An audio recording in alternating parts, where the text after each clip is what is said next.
Vizcarrín con mucho swing. Si alguna vez Richard Javier Cisneros Carballido, el histriónico personaje que ahora todos los peruanos conocemos y reconocemos simplemente como Richard Swing, se propuso pasar el umbral de la fama a cualquier precio o a cambio del ridículo superlativo, puede estar seguro de que lo consiguió en el año de la pandemia. Y fue la pandemia la que visibilizó otro virus, también silencioso, letal e incontrolable en el primer círculo de colaboradores de confianza del presidente de la República. Los síntomas de ese virus se empezaron a propalar sigilosamente, dentro y fuera de los pasillos de Palacio de Gobierno, ayudados por delaciones e impulsados por filtraciones desde adentro, hasta producir una crisis política y un escándalo mediático sin precedentes con epicentro en la cápsula presidencial. Martín Vizcarra incubó ese virus y no pudo tener la vacuna para controlarlo. El letal virus de la corrupción terminó arrasando con sus mujeres y hombres de más confianza, y erosionando su presidencia fáctica. Junto con las escenas de profundo dolor, miedo y desasosiego producidas por los miles de fallecidos y contagiados con el nuevo coronavirus, en el año de la pandemia, los peruanos hemos asistido también a un penoso espectáculo. El de conocer, casi semana a semana, los intersticios de un afer que tiene ingredientes de todo tipo. Políticos, judiciales y faranduleros. El afer Swing acaparó muchas horas en los noticieros y programas de fin de semana de la televisión abierta y de cable, millones de caracteres en los medios digitales y redes sociales y mucha tinta, a blanco y negro y a color, en los periódicos y revistas impresos. Capítulo a capítulo, como si se tratara una telenovela mediocre o una serie mal hecha para Netflix, el protagonista de este obsceno caso de corrupción con fondos del Estado salía con una versión más estrafalaria que otra para intentar explicar lo inexplicable. O para inocular una narrativa inverosímil tratando de distraer la atención de lo importante. O simplemente para banalizar una grave denuncia hasta el paroxismo. Al presidente Vizcarra le pasaba lo mismo, nunca supo dar una explicación coherente y creíble sobre la naturaleza de estos servicios pagados con fondos públicos. Aunque la delación a Swing vino de lo que en política se llama fuego amigo. Fueron los periodistas de investigación de algunos medios los primeros en hallar los detalles indignantes de este extraño caso de tarjetazo por orden del más alto nivel del poder. Fue recién después del escándalo mediático, que se sumaron a las pesquisas una fiscal anticorrupción, un equipo de auditores de la Contraloría y hasta la Comisión de Fiscalización del Congreso que para suerte de Vizcarra estaba presidida por Edgardo Alarcón, el excontralor general de la República, descalificado para liderar una acción de control político de esa naturaleza por sus antecedentes delictivos. Antes que ellos, la prensa había informado que Richard Cisneros cobró, de los fondos de un sector con poco presupuesto y muchas carencias, 175.400 soles en 9 órdenes de servicio otorgadas por el Ministerio de Cultura entre los años 2018 y 2020 con la anuencia de 6 sucesivos ministros. Quedó claramente establecido que la buena estrella de Swing en el sector público había empezado desde que Martín Vizcarra asumió la presidencia del Perú en marzo del 2018. Los 9 contratos de servicios comprometían a Richard Cisneros a entregar 21 productos al Ministerio de Cultura. Sin embargo, los auditores de la Contraloría encontraron que el afortunado y autodenominado artista, coach y deportista de alta competencia solo entregó el 5% de estos productos. El otro 95% nunca existió. Además, la revisión exhaustiva de los contratos descubrió que el cantante se había dado maña para apropiarse de productos culturales ajenos, presentar vídeos de sus canciones, previamente grabados por él, como parte del trabajo al Ministerio de Cultura y hasta se inventó eventos que nunca se realizaron para estafar al erario de manera grosera porque su tarjetazo venía de alguien muy poderoso. Si bien el escándalo Swing se inició por la indignación de ver cómo la gestión de Vizcarra se había convertido en un fondo inacabable para dar trabajo a los amigos y a la parentela palaciega, terminó provocando una crisis política. La impericia delatora con la que se manejó este afer en Palacio de Gobierno fue tal que no solo provocó la detonación del primer círculo de confianza de Martín Vizcarra, sino que generó una fallida vacancia presidencial por incapacidad moral permanente. La investigación fiscal arrastró a una decena de funcionarios públicos de menor rango que perdieron su libertad por algunos días. Algunos servidores públicos, quienes no supieron negarse ante tanta felonía o se vieron obligados a firmar documentos avalando el timo, perdieron su empleo y fueron sometidos al escarnio público con allanamientos a sus moradas y fueron exhibidos con chaleco de detenido y manos esposadas. Los viejos adagios de justos pagan por pecadores o la pita se rompe por el lado más débil, materializados en una sorpresiva acción fiscal, abrieron la posibilidad de que los imputados levantasen la mano, contasen la verdad y dejasen de perjudicarse por seguir con ese pacto tácito y perverso de la administración pública de no cuestionar las decisiones de los poderosos por temor a sufrir represalias.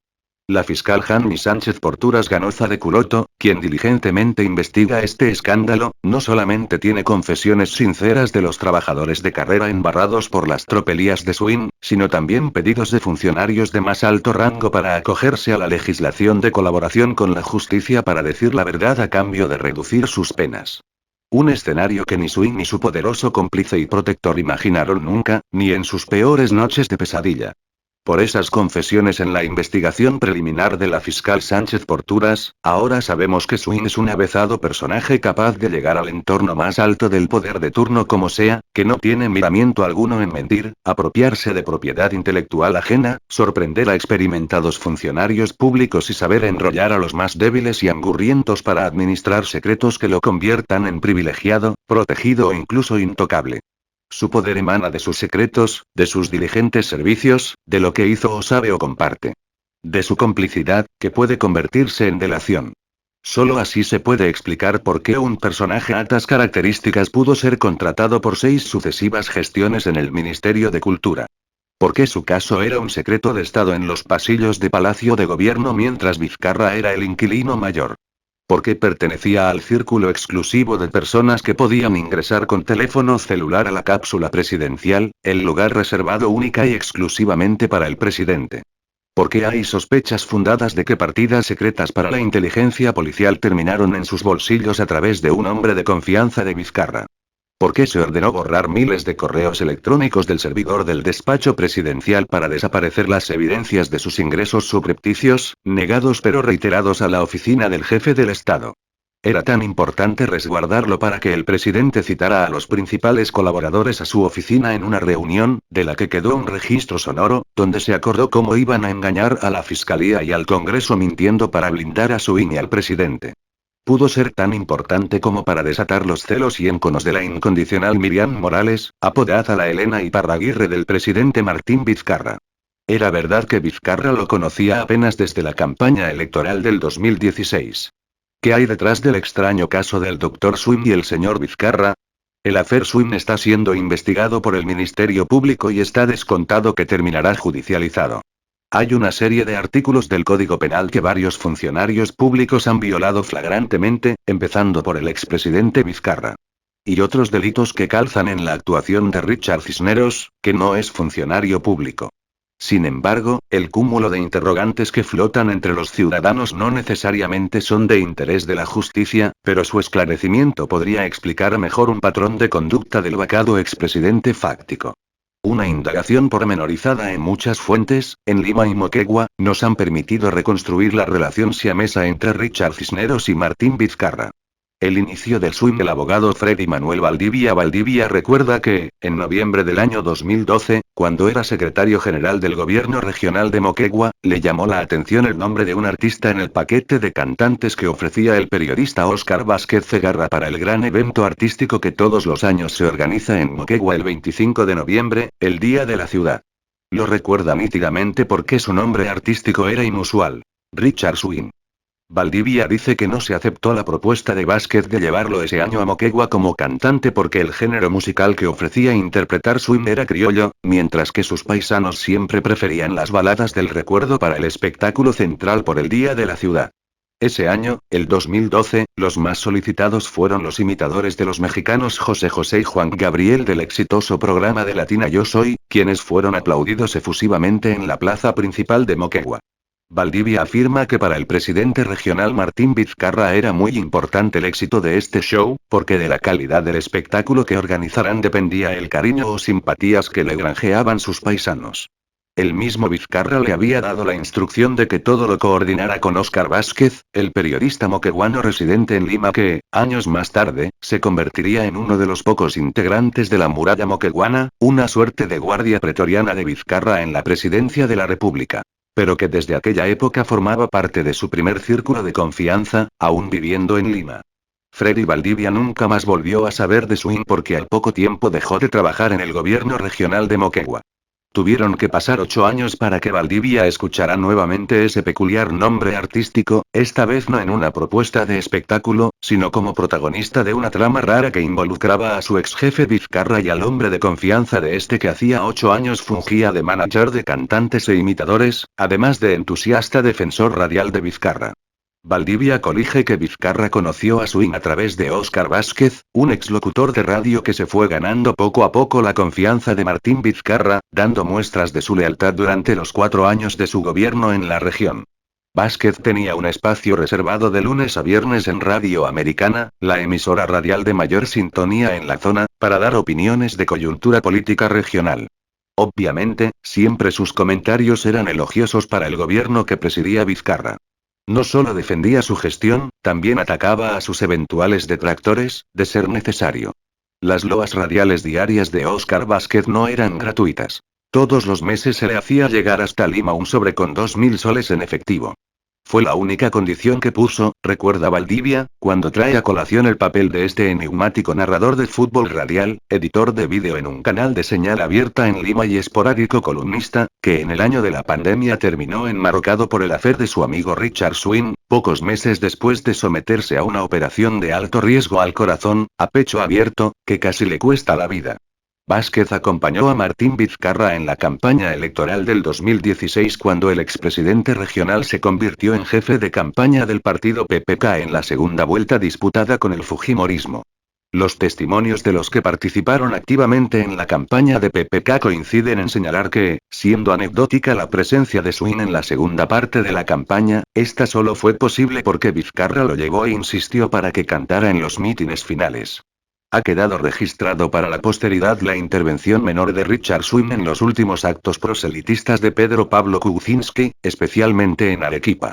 Los selfies colgados profusamente en sus cuentas de redes sociales demuestran que, en esa campaña, Swing no perdió la oportunidad de retratarse con todos los personajes importantes del partido que disputaba el gobierno central. Selfies en los pasillos de un avión, arriba de la tarima antes y después de su empalagosa presentación, abajo confundido con el público.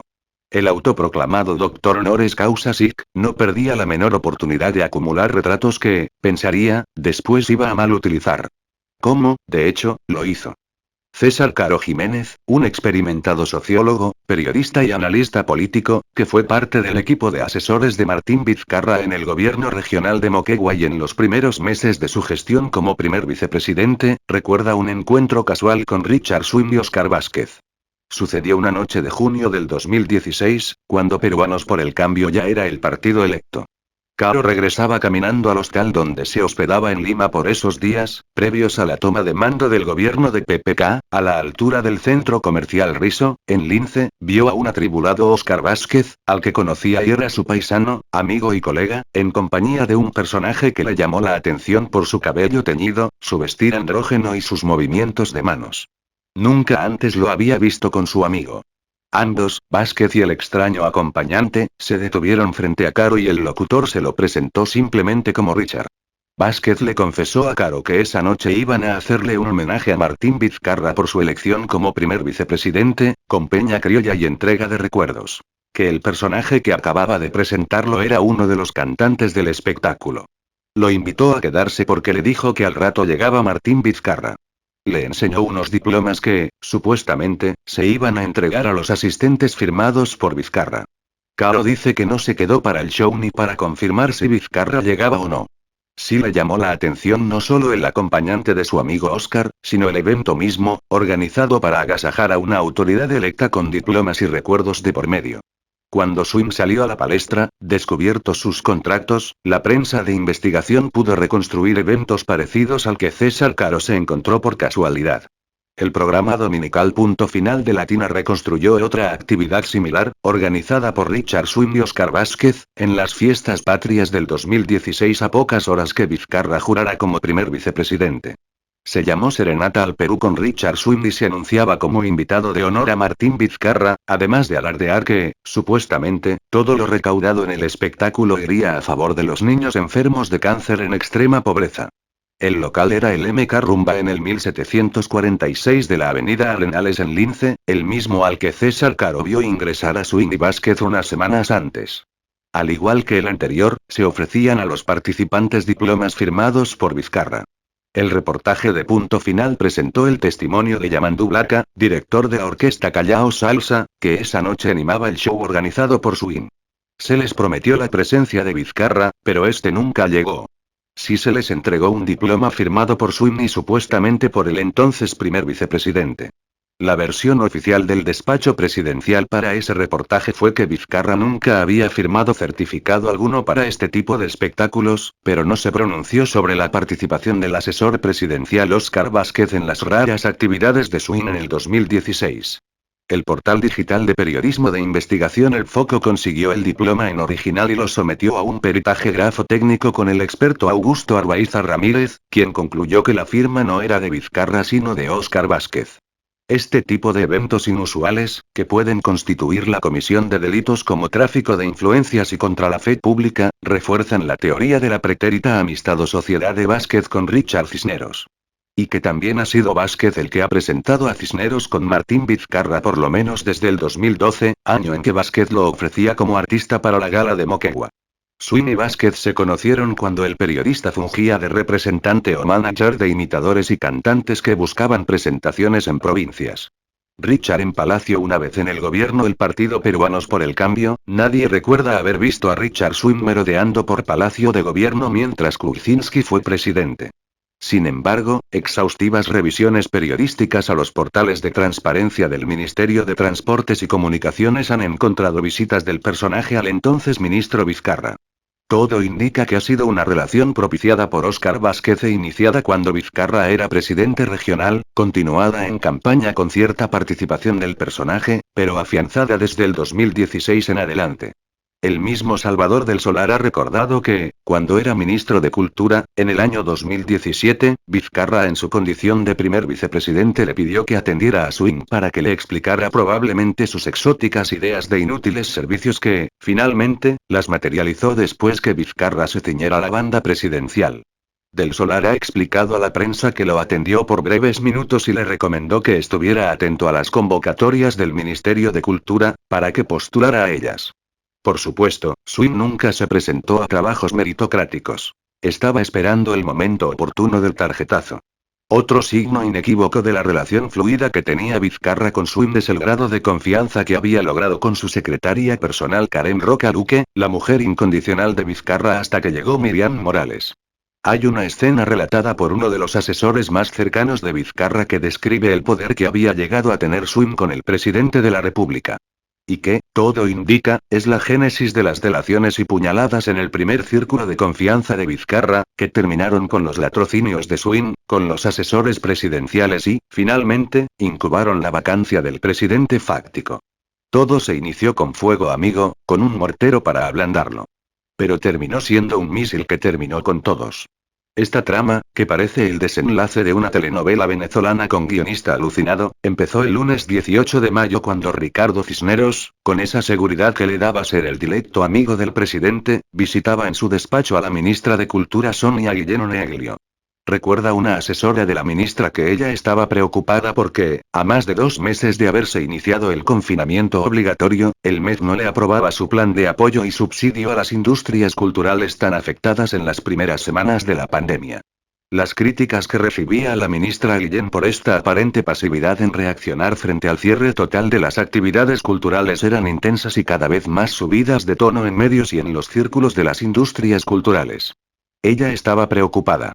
Como Cisneros alardeaba de su supuesta amistad entrañable y de confianza con el presidente de la República, la ministra Guillén se atrevió a comentarle su preocupación y le pidió que interpusiera sus buenos oficios para que el presidente agilizara la ayuda a la cultura peruana en tiempos de pandemia.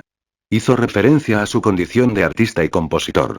Le pidió, concretamente, que el presidente hablase con la ministra de Economía, María Antonieta Toni Alba, para que aprobara su plan de mitigación, que significaba una asignación presupuestal adicional de 50 millones de soles. Richard Cisneros, no se sabe si por querer demostrar su poder con Vizcarra o para ganarse la confianza de la ministra que, finalmente, era la que aprobaba y pagaba por sus inexistentes servicios, cogió su teléfono celular y llamó inmediata y directamente al presidente de la República. La testigo relata que, para sorpresa de los presentes, este le contestó y se trataron con mucha confianza, de Martín a Richard. La asesora de la ministra presente en la conversación sostiene que, aunque la llamada telefónica fue rápida, silente y parca de parte de Vizcarra, Swin le explicó que estaba en el despacho de la ministra y le pidió que se apoyara lo antes posible al sector cultura con argumentos demagógicos. Antes de concluir esbozó una sonrisa. Colgó el teléfono y le dijo a la ministra Guillén: el presidente dice que hoy mismo lo firma la ministra Toni. Y así fue. Tratándose de una ampliación presupuestal, la norma que autorizaba este desembolso para el Ministerio de Cultura tenía que ser un decreto de urgencia. Esta norma excepcional debería ser aprobada por el Consejo de Ministros, previa sustentación de las ministras de Cultura y Economía y Finanzas. Esa misma tarde del 18 de mayo le informaron del MEF a la ministra Guillén que debía preparar su sustentación para la mañana del miércoles 20 de mayo, el día del próximo Consejo de Ministros. Guillén entendió el poder real, fáctico y directo de Richard Javier Cisneros Carballido, alias Richard Swin. En parte, ese mismo poder fue el que lo hizo caer. Como se lo prometió a Richard Cisneros el presidente Vizcarra, el decreto de urgencia N058-2020-67, que aprobó una partida extraordinaria de 50 millones de soles para mitigar las industrias culturales afectadas por la pandemia, entregando subsidios directos a artistas, artesanos, compositores, entre otros, fue publicado en el diario El Peruano el jueves 21 de mayo del 2020, al día siguiente del Consejo de Ministros en el que se aprobó por unanimidad. La resistencia de la ministra de Economía María Antonieta Alba, que sostenía que había necesidades más urgentes que atender en la pandemia, fue diluida con una sola llamada del jefe, el presidente Vizcarra. Todo hubiera estado bien para la ministra Guillén, quien a los pocos días se vio obligada a renunciar al cargo, en fecha 29 de mayo del 2020, si no fuera porque a la que no le gustó nada la intermediación de Swin con el presidente fue a Miriam Morales, la poderosa secretaria general del despacho presidencial y, para todo efecto práctico, la lóbrega presidenta del Consejo de Ministros a la sombra. Morales no podía soportar que alguien pasase sobre su autoridad y sobre su control del presidente de la República, el hombre más poderoso del país, con el que tenía una relación muy cercana y de absoluta confianza. Ese celo la había llevado a cambiar el sistema de acceso al despacho presidencial a finales del 2019, aprovechando los cambios de fin de año. Ese entonces, tenían acceso a la llamada cápsula presidencial Óscar Vázquez, el imprescindible asesor argentino Maximiliano Aguiar, Iván Manchego, quizá el único asesor moqueguano que se atrevía a contradecir con argumentos al presidente, Karen Roca y Mónica Moreno, su discreta jefa de prensa. Pero desde que Miriam Morales cambió los accesos, colocando un aparato electrónico de última generación marca Samsung, las huellas digitales de todos, excepto de ella y de Mónica Moreno, ya no servían para abrir la primera puerta del despacho presidencial. En términos simples, la poderosa e inexpugnable secretaria general de Palacio había logrado aislar a Vizcarra de su primer círculo de confianza, que pasó a ser un dúo conformado por ella y su fiel complemento Mónica Moreno, la jefa de los 19 directores de comunicaciones de los ministerios, incluida la PCM. El cambio de acceso a la cápsula presidencial coincidió con el alejamiento definitivo del asesor presidencial Iván Manchego, uno de los pocos funcionarios palaciegos que tuteaba al presidente, que lo podía cuadrar con palabras coloquiales y hasta groserías, y con el descanso médico obligatorio de Óscar Vázquez, convaleciente de una operación delicada al corazón en el INCOR de Salud. Toda esa movida, el aislamiento de Vizcarra y el empoderamiento absoluto y sin control de Morales, estaba provocando mucho resentimiento y deseos acumulados de venganza de la llamada muralla moqueguana. Y todo esto con anuencia de Vizcarra. En ese contexto es que Miriam Morales se entera de que Swin había pasado sobre su autoridad fáctica al interponer sus buenos oficios para lograr hacer que la joven ministra de Economía, María Antonieta Alba, le aprobase una partida de 50 millones de soles para ayudar a las industrias culturales. Para Morales era inaceptable, era un acto de abuso de confianza, y un antecedente que no podía permitir. Atentaba contra su autoridad como la nueva mandamás de Palacio de Gobierno. Entonces, decidió darle un escarmiento al entrometido Swin. Pensó en algo que lo tranquilizara, que le hiciera entender cuáles eran sus límites. Sabía que no podía exponerlo demasiado porque esa exposición alcanzaría a su jefe.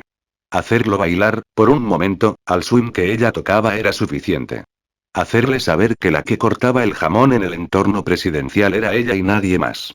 Era un asunto de supervivencia. Por información entregada por un ex asesor muy cercano del expresidente Vizcarra, cuya identidad no estamos autorizados a revelar, corroborada en la producción del programa de Magali Medina, se ha establecido que, por orden de Miriam Morales desde Palacio de Gobierno, se hizo llegar un sobrecerrado al programa Magali la firme de acta la misma tarde del lunes 18 de mayo del 2020. Ese sobrelacrado contenía el último contrato de Cisneros, aquel como conferencista en un extraño taller de liderazgo transformador sapiencial impartido a sus trabajadores a través de una plataforma virtual en días de confinamiento obligatorio a cambio de 30.000 soles. Se ha afirmado erróneamente desde algún sector de la prensa que la denuncia salió originalmente en la revista cultural Lima Gris. Sin embargo, una revisión exhaustiva de la línea de tiempo de los destapes periodísticos en este afer muestra categóricamente que el programa dirigido y conducido por la periodista Magali Medina fue el primero en ventilarlo. Fue la noche del mismo lunes 18 de mayo. Si bien lo hizo en los últimos minutos del programa y solo se mostró la cuestionada y escandalosa orden de servicio, la que le pagaba 30.000 soles, Medina llamó la atención del monto cobrado por este extraño taller virtual con nombre estrafalario. Para la experimentada periodista de farándula, Richard Swing no era un completo desconocido. Si bien era un personaje de reparto de Chollywood, en el pasado había protagonizado, en el mismo set de Magali, un escándalo con la periodista Lourdes Sacín y su pareja Andy V, y otro con la colombiana Milena Zárate. Ambos antecedentes del sinuoso personaje sirvieron para que Magali Medina criticara duramente ese primer contrato hecho público, información confidencial entregada por un periodista de la Secretaría de Comunicación Estratégica y Prensa del despacho presidencial. El dato fue confirmado por otros dos profesionales de dicha secretaría. No obstante, cuando recibieron la orden de Miriam Morales de filtrar la orden de servicio de Swing a la prensa, no tenían información exacta de qué personaje se trataba. No lo conocían. Hicieron una búsqueda en Google y lo primero que saltó fue sus escándalos en el programa de Magali Medina. Es por esa razón que tomaron la decisión de filtrar el documento a ese programa. Estaban seguros de que ella lo iba a reconocer de inmediato, sacar del archivo los programas en donde participó y comentaría al respecto. Era, según su apreciación periodística, el mejor lugar para filtrar el documento. Es verdad que, al día siguiente, martes 19 de mayo del 2020, el portal Lima Gris descubrió que no solo se trataba de un contrato, sino que esta modalidad de estafa al erario se venía repitiendo periódicamente desde mediados del año 2018, al poco tiempo que Vizcarra asumiera la presidencia de la República, al punto de acumular pagos de 175.000 soles. Después vendría el huracán incontrolable para el expresidente Vizcarra. Allanamiento de las comunicaciones en Palacio de Gobierno por un fiscal anticorrupción y el audio de la vergüenza, grabado subrepticiamente por Karen Roca. También el show montado por Edgar Alarcón en el Pleno del Congreso al escuchar el registro clandestino de una conversación comprometedora, vergonzosa, con alcance delictivo del presidente y sus más cercanos colaboradores. Las renuncias y destituciones en cascada de su primer círculo de confianza. La delación de Karen Roca, el sinceramiento obligado de una exministra y varios exfuncionarios. En suma, un cúmulo de evidencias que han abierto una verdadera caja de Pandora que exhibirá, aunque se intente hacer todo lo posible por evitarlo, el verdadero rostro de Martín Vizcarra Cornejo. La primera Fiscalía Provincial Corporativa especializada en delitos de corrupción de funcionarios de Lima ha recibido la versión de un testigo protegido, uno de los 10 funcionarios a los que se les ordenó detención preliminar, que ha desvelado una trama que explicaría el origen del poder de Swing. En ella está involucrado Óscar Vázquez Cegarra, quien se vio obligado a renunciar a su cargo el 25 de septiembre del 2020, pero que continuó cerca de Vizcarra trabajando para voltear el caso Swing en la Fiscalía. Hay dos departamentos sobre los cuales podría tomar interés en investigar el equipo especial Lava Jato del Ministerio Público, para desentrañar la razón por la que el expresidente Vizcarra solía visitarlos con suma discreción, incluso de su propia seguridad personal. Uno está ubicado en un edificio que lleva el número 1430 de la avenida Mariano Cornejo, en Pueblo Libre, muy cerca de la Plaza de la Bandera.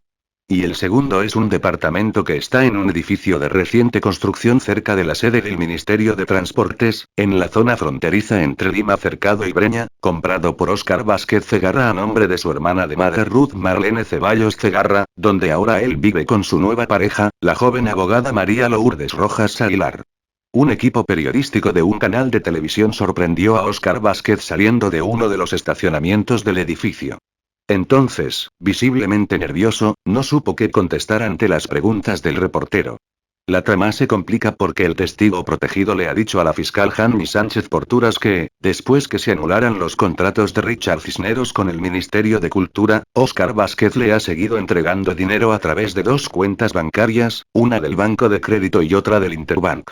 Se tratarían de entregas mensuales de aproximadamente 10.000 soles. El testigo ha dado un dato adicional que el Ministerio Público investiga. El dinero entregado a Swin habría salido del presupuesto asignado a la División de Búsqueda de la Dirección de Inteligencia del Ministerio del Interior, DIGEMIN, cuyo jefe es el coronel de la policía Martín González Sánchez, conocido en la comunidad de inteligencia como el Conejo, premunido de un poder insospechado e insustituible en su estratégico puesto desde que Vizcarra llegó a la presidencia. Sobre el Conejo, la experiencia del experimentado policía José Gil Becerra, cuando fue nombrado director nacional de la DIGEMIN en octubre del 2018, en la gestión del ministro Carlos Morán, le trajo problemas.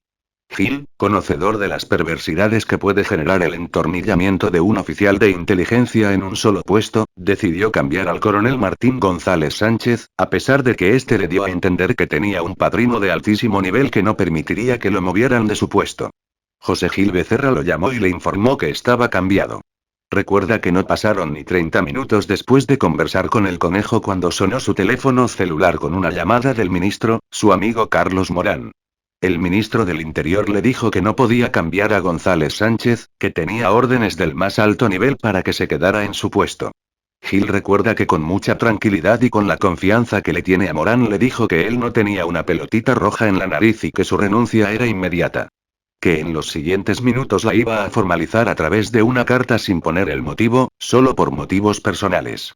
Con la misma tranquilidad, Morán le dijo que él podía renunciar, pero que también él, como ministro, estaba en la facultad de aceptarla o no. En pocas palabras, le dijo que esperara un tiempo más, hasta que encontrara otro hombre de su primer círculo moqueguano para ese puesto. Se tomaría unas semanas en aceptarle la renuncia. Ese día no llegó porque antes, desde la división de búsqueda de la DIGEMIN, lograron grabar a la esposa de José Gil Becerra usando a un policía de seguridad como chofer personal de ella. Gil es un policía amenazado por el terrorismo desde que era pieza importante del GEIN, los senderistas le han jurado venganza porque fue uno de los policías que interrogó a Abimael Guzmán desenmascarando su asesina doctrina y sus órdenes genocidas. Probablemente, Gil, pensando en la seguridad de su familia, no se percató de esa falta administrativa que fue permitir que el policía que custodiaba a su esposa también manejara el carro de ella. Las imágenes de ese seguimiento hecho por personal de la división que lideraba el Conejo fueron filtradas al programa Cuarto Poder de América Noticias por Óscar Vázquez Segarra, quien conocía a varios periodistas de ese canal porque había trabajado como editor de vídeo en el área de prensa durante 9 años, desde el 2007 hasta el 2016. Gil se vio obligado a renunciar antes que el ministro Morán le aceptase su renuncia. Hay una información que circula en la comunidad de inteligencia que explicaría el súbito poder del coronel Martín González, el Conejo. Este oficial de la policía tendría copia de la grabación de una conversación entre Martín Vizcarra y Antonio Camayo, el empresario mecánico 3 veces negado por el expresidente. La otra información que ha dado el testigo protegido a la fiscal Sánchez Porturas es que los 10.000 soles entregados por Vázquez a Richard Cisneros vendrían de las partidas secretas, entregadas para acciones de inteligencia a la división de búsqueda de la DIGEMIN, la que lidera el inamovible Conejo. Gabriel García Márquez, el creador de Macondo, decía que todos los seres humanos tenemos una vida pública, una vida privada y una tercera, que suele ser más intensa y a veces más interesante, a la que él la llamó vida secreta. Esa vida secreta solo le incumbe a esa persona o, eventualmente, a su familia. Pero, en el caso de altos funcionarios públicos, esa vida secreta puede llegar a cruzar la línea del interés público. La historia lo ha demostrado sobremanera. El problema es que, si eres funcionario público con capacidad de manejar fondos del Estado, nunca debes financiar tu vida secreta con el dinero de todos. Quizá por eso ahora entendemos mejor el viejo adagio popular. El avaro experimenta a un tiempo todas las preocupaciones del rico y todos los tormentos del pobre.